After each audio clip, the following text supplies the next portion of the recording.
तेरी औकात है इस तिजोरी को खोलने की? तू जानता भी है इसमें करोड़ों का खजाना। मैं 3 साल से परेशान हूं, इसे कोई खोल क्यों नहीं पा रहा है? अगर तूने इस तिजोरी को खोल दिया तो मैं तुझे पूरे 10 करोड़ रुपए दूंगा।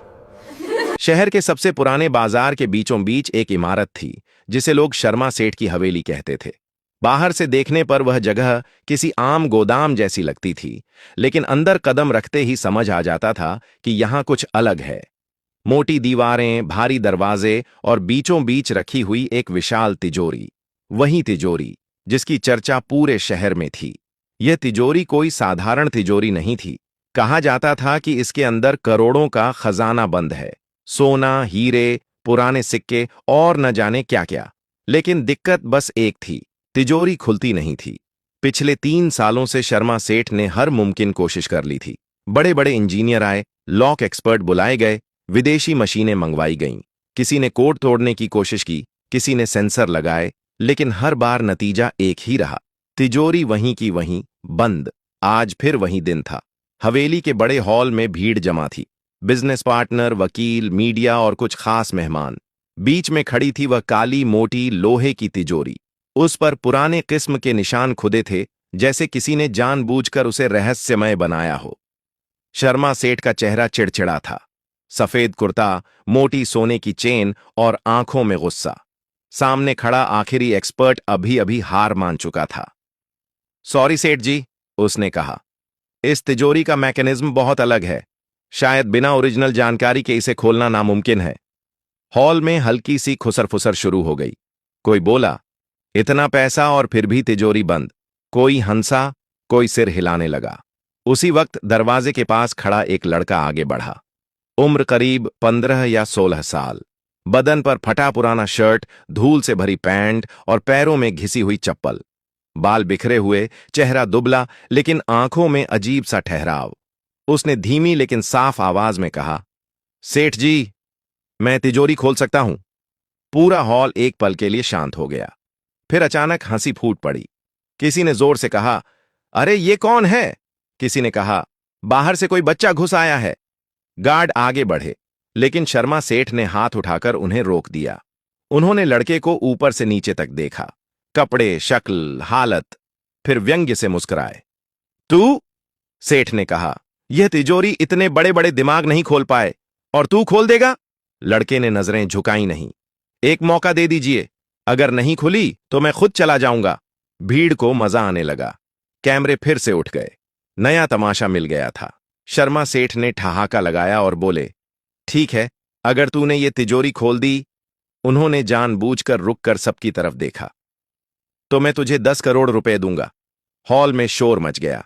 कोई बोला, पागल हो गए हैं सेठ। कोई बोला, अब देखो बच्चा क्या करता है। लड़के ने सिर्फ एक बात कही, मंजूर है।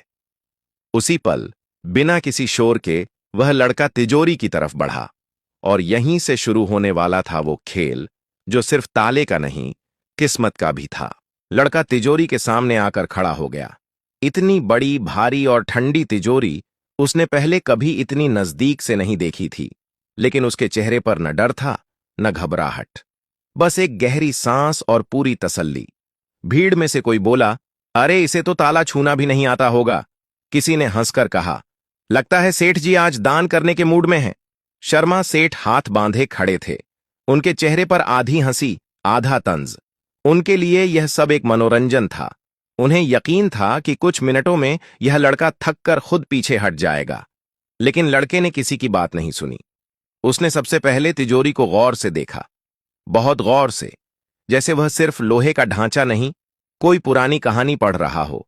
उसकी उंगलियां तिजोरी की सतह पर हल्के हल्के घूमने लगीं, कभी ऊपर बने निशानों पर, कभी किनारों पर, कभी नीचे के कोनों पर। एक बुजुर्ग वकील ने पास खड़े आदमी से फुसफुसाकर कहा, देख रहा है, ये यूं ही हाथ नहीं फेर रहा, कुछ ढूंढ रहा है। लड़के ने कान से तिजोरी को छूकर हल्की सी थपकी दी, फिर दूसरी तरफ से भी, धक धक। अंदर से आवाज थोड़ी अलग लग रही थी। उसने आंखें बंद की। भीड़ को लगा अब कोई नाटक शुरू होगा, कोई जादू, कोई मंत्र, लेकिन कुछ नहीं हुआ। वह बस खड़ा रहा, शांत, जैसे अपने दिमाग में किसी नक्शे को दोहरा रहा हो। दरअसल उसका नाम नीरज था। नीरज पास की झुग्गियों में रहता था। उसका पिता कबाड़ी का काम करता था। टूटे ताले, जंग लगे बक्से, पुराने संदूक, यही नीरज की दुनिया थी। बचपन से वह अपने पिता के साथ कबाड़ छांटता रहा था। कई बार ऐसे ताले मिलते जो दिखने में बेकार होते, लेकिन नीरज घंटों बैठकर उन्हें खोल देता। उसे मशीनें नहीं आती थीं, उसे किताबों की भाषा नहीं आती थी, लेकिन उसे सुनना आता था। धातु की आवाज, दबाव का फर्क, खाली जगह का अंदाजा। नीरज ने तिजोरी के दाईं ओर बने एक छोटे से उभार पर उंगली रखी। वहां कोई बटन नहीं था, बस थोड़ा सा फर्क। उसने वहां हल्का दबाव डाला, फिर छोड़ा। कुछ नहीं हुआ। उसने दोबारा कोशिश की। इस बार दबाव थोड़ा बदल कर, फिर नीचे वाले कोने में वहीं किया। भीड़ बोर होने लगी। एक रिपोर्टर बोला, लगता है खत्म हो गया शो। लेकिन तभी नीरज रुक गया। उसने सिर थोड़ा तिरछा किया, जैसे किसी हल्की आवाज को पकड़ लिया हो। फिर उसने दोनों हाथ तिजोरी पर रखे, एक ऊपर एक नीचे। धीरे धीरे दबाव बढ़ाया। क्लिक। बहुत हल्की आवाज, इतनी हल्की कि आधे लोग सुन ही नहीं पाए। लेकिन नीरज के चेहरे पर हल्की सी मुस्कान आ गई। शर्मा सेठ सीधा हो गए। ये आवाज, उन्होंने खुद से कहा। नीरज ने आंखें खोल दी। अभी तिजोरी नहीं खुली थी, लेकिन कुछ जाग चुका था। और यह तो बस शुरुआत थी। क्लिक की वह आवाज छोटी थी, लेकिन असर बड़ा। शर्मा सेठ की आंखें अब तिजोरी से हट नहीं रही थीं। जो लोग अभी तक हंस रहे थे, वे भी चुप हो गए। हॉल में अजीब सा सन्नाटा फैल गया, जैसे किसी ने हवा रोक दी हो। नीरज ने हाथ पीछे नहीं खींचे। उसे पता था कि यह ताला एक झटके में नहीं खुलने वाला। यह उन तालों में से था जो ताकत नहीं, धैर्य पहचानते हैं। उसने फिर से तिजोरी को थपथपाया। इस बार अलग जगह। धक धक। एक तरफ से आवाज भारी थी, दूसरी तरफ खोखली। उसके माथे पर पसीने की हल्की बूंदें आ गईं। कपड़े पुराने थे, लेकिन उसकी हर हरकत बेहद नपी तुली थी, जैसे वह कोई अंदाजा नहीं लगा रहा, बल्कि किसी याद को फॉलो कर रहा हो। भीड़ में से एक इंजीनियर बुदबुदाया, यह लड़का प्रेशर पॉइंट्स ढूंढ रहा है। नीरज ने तिजोरी के नीचे झुककर देखा। वहां कोई ताला नहीं था, कोई लीवर नहीं, लेकिन धातु की बनावट थोड़ी अलग थी। उसने उंगलियों से वहां हल्का घुमावदार दबाव दिया। कुछ नहीं हुआ। उसने सांस छोड़ी, फिर दोबारा कोशिश की। इस बार पहले से थोड़ा धीमा। अंदर से फिर वही आवाज आई, गुड। अब यह आवाज साफ थी। शर्मा सेठ अनजाने में आगे बढ़ाए। रुको, उन्होंने कहा, कोई मशीन तो चाहिए हो, बता दें। नीरज ने बिना पलटे कहा, नहीं सेठ जी, मशीन उलझा देती है। यह तिजोरी सीधे हाथ से बात करती है। कई लोग चौंक गए। सीधे हाथ से बात करती है? नीरज ने तिजोरी के सामने खड़े होकर आंखें बंद कीं। उसने दोनों हथेलियां तिजोरी पर रखीं, जैसे कोई डॉक्टर मरीज की धड़कन सुनता है। कुछ सेकंड तक वह बिल्कुल स्थिर रहा। फिर उसने बाएं हाथ से ऊपर के हिस्से पर दबाव दिया और दाएं हाथ से नीचे की ओर हल्का सा स्लाइड किया। क्लिक। फिर एक और क्लिक। अब आवाजें साफ थीं। हॉल में खड़े कैमरे फिर से चालू हो गए। रिपोर्टर फुसफुसाने लगे, कुछ हो रहा है। यह बच्चा सच में कुछ कर रहा है। नीरज के दिमाग में उसके पिता की आवाज गूंज रही थी, हर ताला जल्दी नहीं खुलता बेटा, पहले उसे समझना पड़ता है। उसने तिजोरी के किनारे पर उभरे एक बेहद छोटे निशान पर उंगली रखी। यह निशान जंग जैसा लगता था, लेकिन असल में वह जानबूझकर बनाया गया था। उसने वहां दबाव डाला, धीरे, लगातार। अचानक तिजोरी के अंदर से भारी चीज के सरकने की आवाज आई। गुड। धड़। भीड़ में किसी ने सांस खींच ली। अरे! नीरज ने हाथ हटा ली। वह जानता था, अभी नहीं। अगर वह जल्दबाजी करता तो सब फिर से लॉक हो जाता। उसने एक कदम पीछे लिया, गहरी सांस ली, फिर आगे बढ़ा।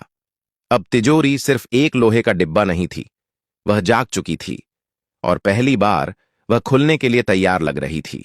नीरज एक कदम पीछे हटा तो कई लोगों को लगा कि वह हार गया। भीड़ में फिर से हलचल होने लगी। बस इतना ही, अब थक गया होगा। देखा, कहां था ना? लेकिन शर्मा सेठ ने इस बार किसी को कुछ कहने नहीं दिया। उनकी नजरें तिजोरी पर टिकी थीं। उन्होंने साफ देखा था, तिजोरी के अंदर कुछ हिला था। वह कोई भ्रम नहीं था। नीरज ने अपनी हथेलियों को आपस में रगड़ा। पसीना था, लेकिन हाथ कांप नहीं रहे थे। उसने नजर उठाकर तिजोरी को देखा। अब वह उसे बाहर से नहीं देख रहा था, वह उसके अंदर की तस्वीर अपने दिमाग में बना चुका था। उसने धीमी आवाज में कहा, सेठ जी, अगर मैं गलत हुआ तो यह तिजोरी फिर से पहले जैसी बंद हो जाएगी, फिर कोई भी इसे नहीं खोल पाएगा। हॉल में खड़े कुछ लोग चौंक गए। ये क्या कह रहा है? ये तो रिस्क है। शर्मा सेठ ने दांत भींचे। 3 साल की नाकामी, करोड़ों की लागत और अब यह बच्चा। कुछ पल वह चुप रहे, फिर बोले, जो करना है कर, अब पीछे हटने का मतलब नहीं। नीरज ने सिर हिलाया। उसने तिजोरी के बाईं तरफ नीचे बैठकर कान लगाया। इस बार उसने थपकी नहीं दी, बस सुना। पूरा हॉल खामोश था, इतना कि किसी के गले से पानी निगलने की आवाज भी तेज लग रही थी। नीरज को अंदर से हल्की सी धातु की कंपन महसूस हुई। यह वही कंपन थी जो उसे कबाड़ में मिले पुराने संदूकों में महसूस होती थी। फर्क बस इतना था कि यह तिजोरी कई गुना ज्यादा जटिल थी। उसने दाएं हाथ की 2 उंगलियां एक साथ ऊपर के कोने पर रखीं, बाएं हाथ की हथेली नीचे वाले हिस्से पर।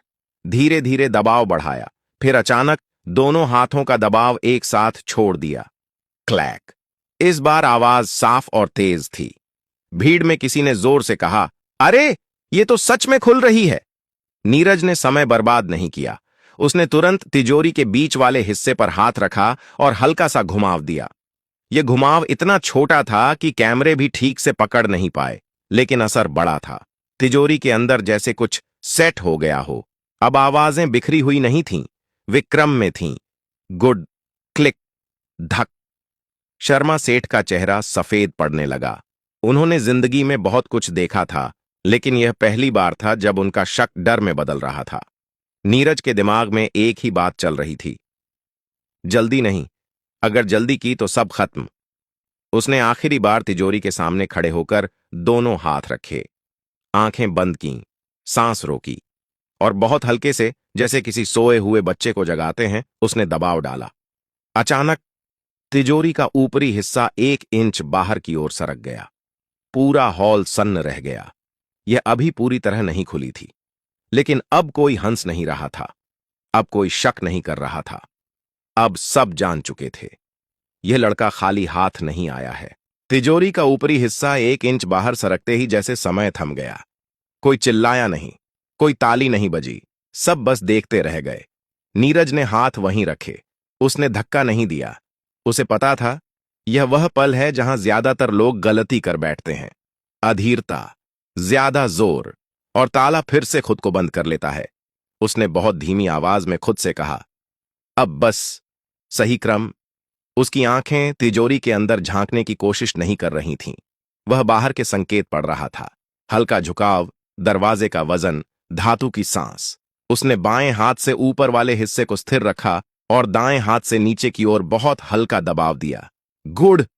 अब आवाज भारी थी, ऐसी आवाज जो सिर्फ तभी आती है जब अंदर कुछ बड़ा अपनी जगह छोड़ रहा हो। शर्मा सेठ अनजाने में 2 कदम आगे आ गए। उनका गला सूख चुका था। खुल रही है, उनके मुंह से अपने आप निकल गया। नीरज ने आखिरी बार नीचे की ओर उंगली घुमाई, बस आधा घेरा, उसे ज्यादा नहीं। क्लैक। इस बार आवाज ने कोई शक नहीं छोड़ा। तिजोरी का दरवाजा अपने आप आगे की ओर झुक गया। 1 सेकंड, 2 सेकंड, फिर भारी लोहे का दरवाजा पूरी तरह खुल गया। पूरा हॉल जैसे फट पड़ा। खुल गई। अरे ये तो खुल गई, ये बच्चा कर दिखाया। कैमरे चमकने लगे, लोग आगे बढ़ने लगे, लेकिन गार्ड्स ने तुरंत रोक लिया। शर्मा सेठ खुद तिजोरी के सामने पहुंचे। उनके हाथ कांप रहे थे। तिजोरी के अंदर का नजारा किसी ने सोचा भी नहीं था। अंदर सोने की ईंटें थीं, हीरों से भरे लकड़ी के बक्से, पुराने जमाने के सिक्कों की थैलियां, और नीचे मखमली कपड़े में लिपटी हुई मोटी मोटी ज्वेलरी। करोड़ों नहीं, दर्जनों करोड़। हॉल में किसी की आवाज नहीं निकल रही थी। कुछ लोग अविश्वास में सिर हिला रहे थे, कुछ की आंखें चमक रही थीं। शर्मा सेठ ने धीरे से एक ईंट उठाई। वजन असली था, चमक असली थी। उन्होंने नीरज की तरफ देखा। वही फटे कपड़े, वही शांत आंखें। तू, उनकी आवाज भर्रा गई। तू कौन है बेटा? नीरज ने सिर झुका लिया। नीरज, कबाड़ी का बेटा। सेठ कुछ पल चुप रहे, फिर उन्होंने जेब से रूमाल निकाला, माथा पोंछा और गहरी सांस ली। मैंने कहा था, उन्होंने सबके सामने कहा, अगर तू तिजोरी खोल देगा तो मैं तुझे 10 करोड़ दूंगा। हॉल में फिर से शोर उठा। क्या सच में देगा? अब देखो क्या होता है। शर्मा सेठ ने हाथ उठाकर सबको चुप कराया। उन्होंने अपने मैनेजर की तरफ देखा। अभी यहीं सबके सामने नीरज के पिता, जो भीड़ के पीछे खड़े थे, अब तक कुछ समझ ही नहीं पाए थे। उनके पैरों से जैसे जमीन खिसक गई हो। लेकिन नीरज की नजर तिजोरी पर नहीं थी। उसकी नजर उस दरवाजे पर थी जो आज सिर्फ लोहे का नहीं, उसकी किस्मत का भी ताला खोल चुका था। और यह कहानी अभी खत्म नहीं हुई थी। हॉल में शोर अब काबू से बाहर होने लगा था। कोई फोन पर बात कर रहा था, कोई वीडियो लाइव कर चुका था। खजाना मिल गया कि खबर आग की तरह फैलने लगी थी। शर्मा सेठ ने अपने पर्सनल मैनेजर को इशारा किया, लीगल टीम बुलाओ, अकाउंट्स तैयार रखो। मैनेजर हड़बड़ाकर फोन लगाने लगा। नीरज अब भी वहीं खड़ा था। न उसके चेहरे पर लालच था, न जीत की खुशी, जैसे उसने कोई सौदा नहीं, सिर्फ अपना काम पूरा किया हो। शर्मा सेठ उसके पास आए। पहली बार उनकी आवाज में सख्ती नहीं थी।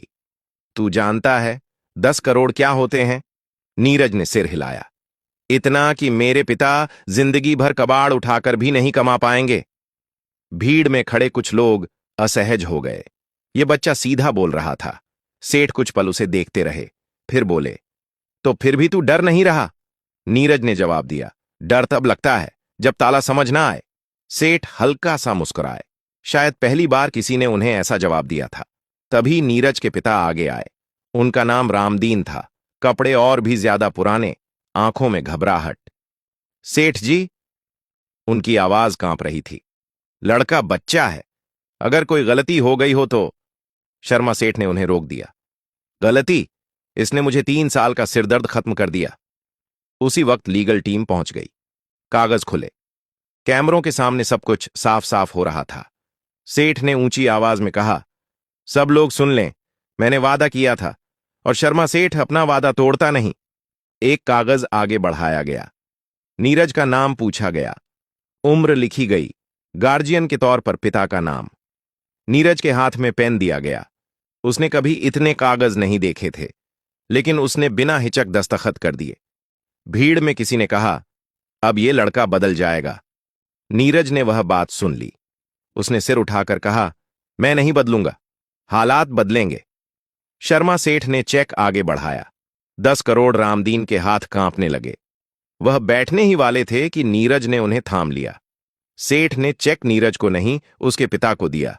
इसे संभाल कर रखना, बेटा समझदार है लेकिन दुनिया नहीं। उस पल नीरज ने पहली बार तिजोरी से नजर हटाकर लोगों की तरफ देखा। वही लोग जो कुछ देर पहले हंस रहे थे, अब कोई हंस नहीं रहा था।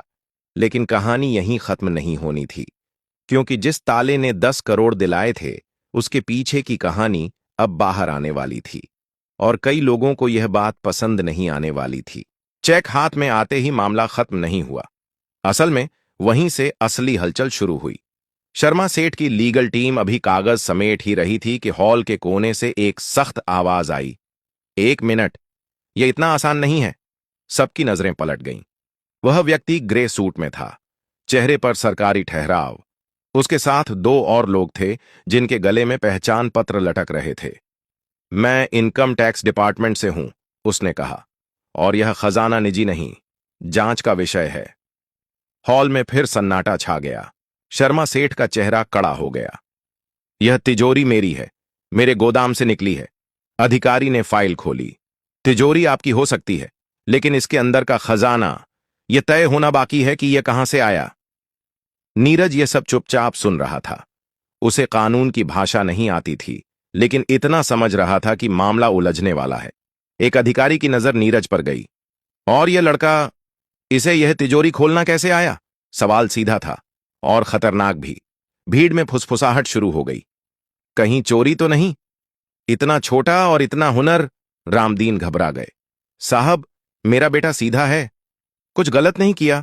नीरज आगे बढ़ा। मैंने तिजोरी नहीं चुराई, मैंने बस उसे खोला। कैसे? अधिकारी ने पूछा। नीरज ने एक पल सोचा, फिर बोला, मेरे पिता कबाड़ उठाते हैं, पुराने ताले, संदूक, पेटियां, मैं उन्हें खोलता था। कुछ ताले ताकत से नहीं, सही जगह छूने से खुलते हैं। यह भी वैसा ही था। एक सीनियर अफसर जो अब तक चुप था, उसने तिजोरी को गौर से देखा। यह लॉक सिस्टम, यह इंडस्ट्रियल नहीं है, यह हाथ से बनाया गया है, पुराना है। उसने नीरज की तरफ देखा। तूने मशीन नहीं इस्तेमाल की, यह बात हमारे लिए अहम है। शर्मा सेठ ने तुरंत कहा, जो भी जांच करनी हो करो, लेकिन मेरा वादा। अधिकारी ने हाथ उठाया। वादा रहेगा, लेकिन इस लड़के को हम नजरअंदाज नहीं कर सकते। नीरज को पहली बार हल्का डर लगा। ताला खोलना आसान था, सिस्टम समझना नहीं। लेकिन तभी वही सीनियर अफसर आगे 3 आया और बोला, डर मत, तुझ पर कोई आरोप नहीं है, बल्कि हमें तेरी जरूरत पड़ सकती है। किस लिए? नीरज ने पूछा। अफसर ने तिजोरी के अंदर रखी एक खास लकड़ी की पेटी की तरफ इशारा किया। देश में ऐसी और भी तिजोरियां हैं, बंद, अनसुलझी और शायद खतरनाक भी। नीरज समझ गया, यह सिर्फ पैसे की कहानी नहीं थी, यह हुनर की कहानी थी, और अब उसका हुनर सबके सामने आ चुका था। कुछ हफ्तों बाद नीरज अब झुग्गी में नहीं रहता था, लेकिन वह किसी आलीशान बंगले में भी नहीं गया। सरकार ने उसके पिता को सम्मान के साथ घर दिलवाया। नीरज को एक टेक्निकल इंस्टीट्यूट में दाखिला मिला। वहां किताबें थीं, मशीनें थीं, लेकिन सबसे जरूरी चीज थी सम्मान। शर्मा सेठ ने 10 करोड़ का वादा पूरा किया, पूरा, कानूनी, साफ, सबके सामने। नीरज ने उसमें से आधा पैसा अपने पिता को दे दिया। आपने मुझे कबाड़ में मौका दिया, उसने कहा, अब आपकी बारी है आराम करने की। बाकी पैसे से उसने एक छोटा सा वर्कशॉप बनाया, नाम रखा नीरज लॉक लैब। वहां वह बच्चों को सिखाता था, ताले खोलना नहीं, सोचना। एक इंटरव्यू में किसी ने उससे पूछा, इतनी कम उम्र में करोड़पति बन गए, कैसा लग रहा है? नीरज ने साधारण सा जवाब दिया, मैं करोड़पति नहीं बना, मैं सिर्फ दिख गया। उस दिन के बाद लोग जब किसी बंद तिजोरी के सामने खड़े होते तो मशीनें याद नहीं करते, वे याद करते थे एक फटे कपड़ों वाले लड़के को, जिसने साबित किया था कि हर ताला चाबी से नहीं और हर किस्मत सिफारिश से नहीं खुलती। कुछ ताले हुनर मांगते हैं और कुछ दुनिया को बस एक मौका। अगर आपको यह कहानी पसंद आई हो तो लाइक जरूर कीजिए। ऐसी ही दमदार और दिल छू लेने वाली कहानियों के लिए सब्सक्राइब करना मत भूलिए और इस कहानी को अपने दोस्तों के साथ शेयर जरूर करें। कमेंट में अपने शहर का नाम जरूर लिखिए ताकि हमें पता चले कि हमारी कहानियां देश के किस किस कोने तक पहुंच रही हैं।